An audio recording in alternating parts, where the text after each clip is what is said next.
3, 2, 1.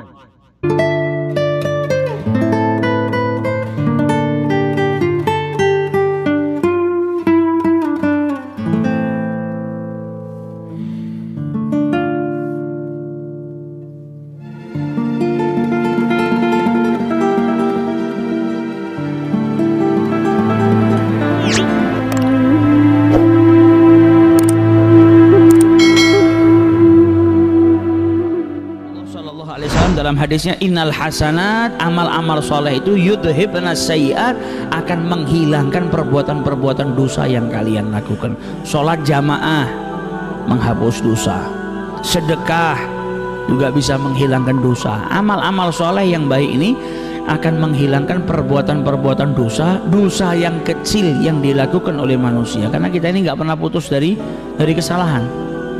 Dalam sehari semalam ada syaitan, ada hawa nafsu yang menjadikan terkadang manusia itu terjerumus ke dalam perbuatan dosa.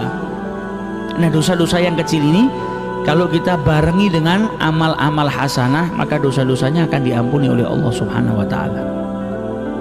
Sampai dulu ada salah seorang yang berbuat maksiat, perbuatan maksiatnya besar. Kemudian dia mendatangi Rasulullah SAW seraya menangis. Dia bertobat, ya Rasulullah, saya ini baru saja melakukan perbuatan maksiat yang besar. Dia nggak nyebutkan perbuatan maksiatnya, tapi dia menyesali. Ya Rabbi, ya Rasulullah, apakah Allah ini mau mengampuni dosa saya? Saya ini terjerumus ke dalam perbuatan maksiat yang naudzubillah, menjijikkan, dosa yang besar. Sama Rasulullah dihibur, ditanya, mana yang lebih besar, dosamu atau langitnya Allah Subhanahu wa taala? Orang ini saking merasa dia ini terjerumus ke dalam perbuatan dosa yang besar, dia katakan apa? Dosa saya lebih besar daripada langit. Ditanya lagi sama Rasulullah, mana yang lebih besar, dosamu atau kursi Allah Subhanahu wa taala? Dosa saya ya Rasulullah. Mana yang lebih besar, dosamu atau arsy-Nya Allah Subhanahu wa taala? Dosa saya lebih besar ya Rasulullah. Maka Nabi bertanya lagi, mana yang lebih besar, dosamu atau pengampunannya Allah Subhanahu wa taala? Maka dijawab oleh lelaki ini, sudah pasti ampunan Allah lebih besar daripada apapun ya Rasulullah. Ya sudah, kalau begitu jangan pernah berputus asa untuk meminta ampun kepada Allah Subhanahu wa taala. Kata Rasulullah, kalau begitu berbuatlah amal baik, berjihadlah di jalan Allah Subhanahu wa taala, niscaya dosa-dosamu akan diampuni sama Allah. Jadi perbuatan baik ini akan menghapus perbuatan buruk. Kata Nabi, jihad fisabilillah, berjihadlah di jalan Allah.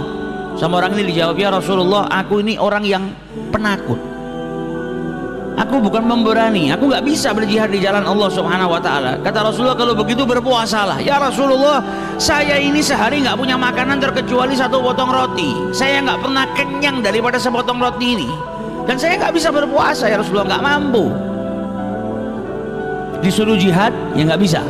Padahal jihad kalau dia lakukan akan melebur dosa-dosanya. Sama Nabi diganti, kalau begitu berpuasalah. Dia masih bilang apa? Saya nggak mampu berpuasa. Kata Rasulullah, kalau begitu bangunlah di malam hari, tahajud, minta ampun sama Allah Subhanahu wa taala, perbanyak amal di waktu tahajud. Dia jawab apa, ya Rasulullah, kalau bukan karena keluargaku bangunin saya sholat subuh, maka sholat subuh pun pasti akan hilang.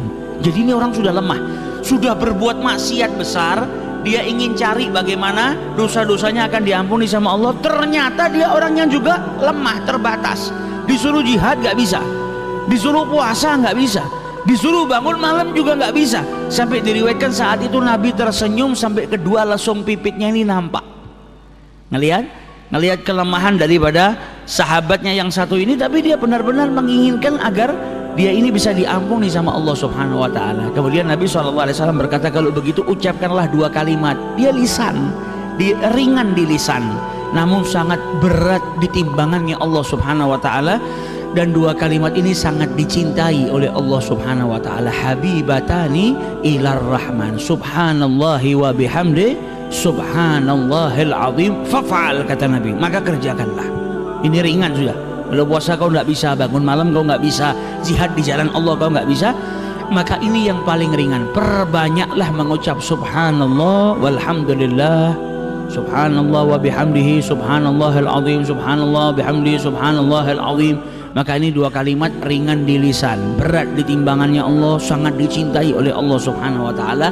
maka dia lakukan. Ini menunjukkan kalau setiap dosa yang dilakukan manusia daripada dosa-dosa yang kecil, maka kalau dia mau bertobat kepada Allah, kemudian dia beramal hasanat, beramal soleh, maka dosa-dosanya akan diampuni.